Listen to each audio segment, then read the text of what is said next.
Hi friends, welcome back to our channel. AP ICET మనకి first page counselling అనేది complete అయిపోయింది.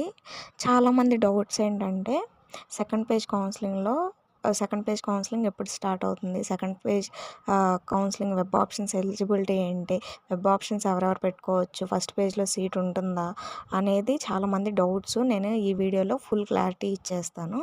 First ఏంటంటే second page counselling ఎప్పుడు start అవుతుంది అంటే, మొన్న 24th కదా ఫస్ట్ కౌన్సిలింగ్ స్టార్ట్ అవుతుంది. మేబీ సెప్టెంబర్ ఫస్ట్ వీక్ నుంచి మనకి రిలీజ్ చేసేస్తారు.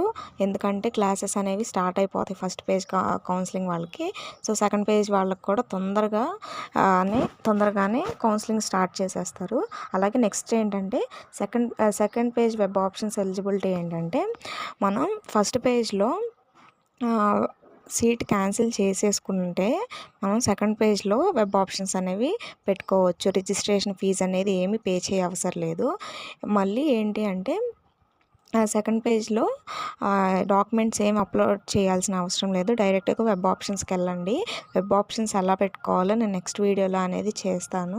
ఎలిజిబిలిటీ ఏంటంటే, ఫస్ట్ పేజ్లో అందరివి రిజిస్ట్రేషన్స్ డాక్యుమెంట్ అప్లోడ్ అయిపోతే సెకండ్ పేజ్కి వాళ్ళు ఎలిజిబుల్ అవుతారు. ఏ ఫీజు పే చేయాల్సిన అవసరం లేదు. అలాగే వెబ్ ఆప్షన్స్ ఎవరెవరు పెట్టుకోవచ్చు అంటే, ఇప్పుడు బికాజ్ ఫస్ట్ పేజ్లో సీట్ అలాట్మెంట్ వచ్చి సీట్ అనేది హోల్డ్ చేసుకున్న తర్వాత మనం సెకండ్ కౌన్సిలింగ్ కూడా ఎలిజిబుల్ అవుతాము.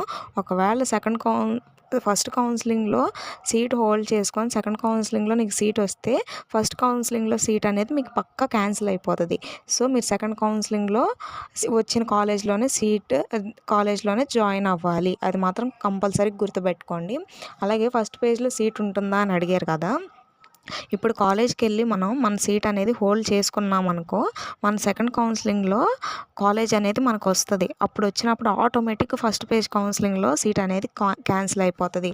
నువ్వు కాలేజ్కి వెళ్ళి రిపోర్ట్ చేసిన నీ సీట్ అనేది క్యాన్సిల్ అయిపోతుంది. సెకండ్ పేజ్లో రాకపోతే ఫస్ట్ పేజ్లో సీట్ అనేది అలానే ఉంటుంది. ఒకవేళ మీరు రిపోర్ట్ చేసి హోల్డ్లో ఉంచుకుంటే ఉంటుంది, రిపోర్ట్ చేయకోకుండా ఉంటే క్యాన్సిల్ అయిపోతుంది. ఇంకోసారి చెప్తున్నాను వినండి. ఫస్ట్ పేజ్లో మీరు సీట్ అలాట్ అయ్యి కాలేజ్కి వెళ్ళి మీ సీట్ అనేది హోల్డ్ చేసుకొని లెటర్ రాసి అక్కడ మ్యామ్స్తో పెట్టి ఉంచుకుంటే మీ సీట్ అనేది ఉంటుంది. ఎప్పుడు సెకండ్ కౌన్సిలింగ్లో ఏ సీటు రాకపోతే ఉంటుంది.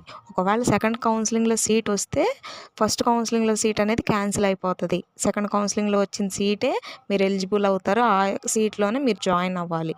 సో గైస్, ఇవన్నీ గుర్తుపెట్టుకోండి. ఇంకా ఎవరికైనా డౌట్స్ ఉంటే మెసేజ్ చేయండి, నేను తప్పకుండా మీకోసం వీడియో అనేది చేస్తాను. సెకండ్ పేజ్ కౌన్సిలింగ్ స్టార్ట్ అవ్వగానే నేను మీకోసం వీడియో అని చేస్తాను.